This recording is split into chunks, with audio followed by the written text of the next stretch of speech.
اور جب ان کے پاس اللہ کی طرف سے پیغمبر آخر الزماں صلی اللہ علیہ وآلہ وسلم آئے اور وہ ان کی آسمانی کتاب کی تصدیق بھی کرتے ہیں، تو جن لوگوں کو کتاب دی گئی تھی ان میں سے ایک جماعت نے اللہ کی کتاب کو پیٹ پیچھے پھینک دیا، گویا وہ جانتے ہی نہیں، اور ان چیزوں کے پیچھے لگ گئے جو سلیمان کے عہد سلطنت میں شیاطین پڑھا کرتے تھے۔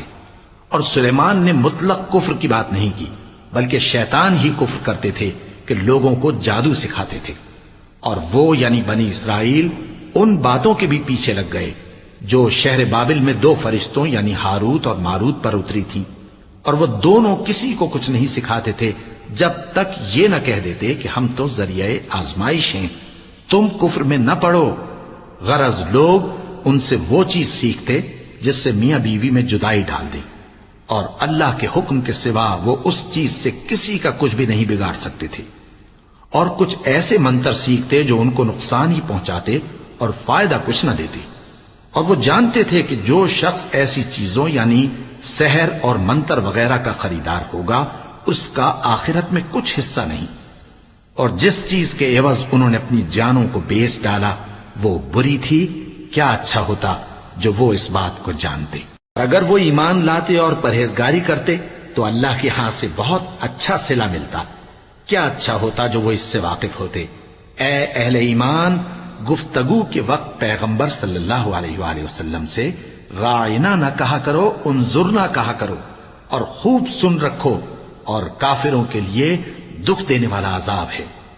جو لوگ کافر ہیں، اہل کتاب یا مشرک، وہ اس بات کو پسند نہیں کرتے کہ تم لوگوں پر تمہارے پروردگار کی طرف سے خیر و برکت نازل ہو، اور اللہ تو جس کو چاہتا ہے اپنی رحمت کے ساتھ خاص کر لیتا ہے، اور اللہ بڑے فضل کا مالک ہے۔ ہم جس آیت کو منسوخ کر دیتے یا اسے فراموش کرا دیتے ہیں تو اس سے بہتر یا ویسی ہی اور آیت بھیج دیتی ہیں۔ کیا تم نہیں جانتے کہ اللہ ہر بات پر قادر ہے؟ کیا تمہیں معلوم نہیں کہ آسمانوں اور زمین کی سلطنت اللہ ہی کی ہے، اور اللہ کے سوا تمہارا کوئی دوست اور مددگار نہیں؟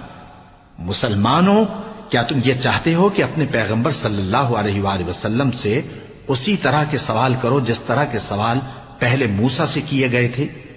اور جس شخص نے ایمان چھوڑ کر اس کے بدلے کفر لیا تو یقیناً وہ سیدھے رستے سے بھٹک گیا۔ بہت سے اہل کتاب اپنے دل کی جلن سے یہ چاہتے ہیں کہ ایمان لا چکنے کے بعد تم کو پھر کافر بنا دیں، حالانکہ ان پر حق ظاہر ہو چکا ہے، تو تم معاف کر دو اور درگزر کرو یہاں تک کہ اللہ اپنا دوسرا حکم بھیجے۔ بے شک اللہ ہر بات پر قادر ہے۔ اور نماز ادا کرتے رہو اور زکوٰۃ دیتے رہو، اور جو بھلائی اپنے لیے آگے بھیج رکھو گے اس کو اللہ کے ہاں پالو گے۔ کچھ شک نہیں کہ اللہ تمہارے سب کاموں کو دیکھ رہا ہے۔ اور یہودی اور عیسائی کہتے ہیں کہ یہودیوں اور عیسائیوں کے سوا کوئی بہشت میں نہیں جانے گا۔ یہ ان لوگوں کے خیالات باطل ہیں۔ اے پیغمبر، ان سے کہہ دو کہ اگر سچے ہو تو دلیل پیش کرو۔ ہاں، کیوں نہیں؟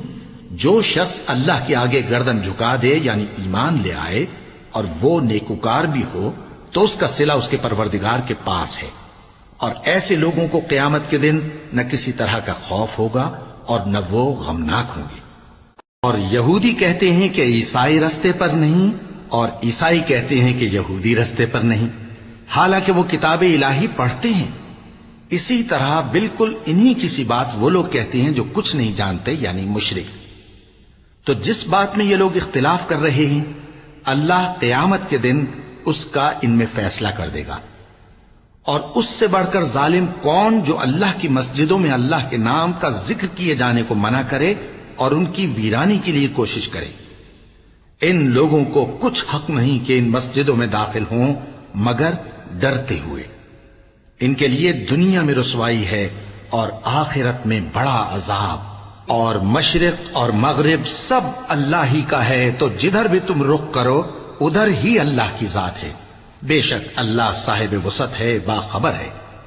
اور یہ لوگ اس بات کے قائل ہیں کہ اللہ اولاد رکھتا ہے۔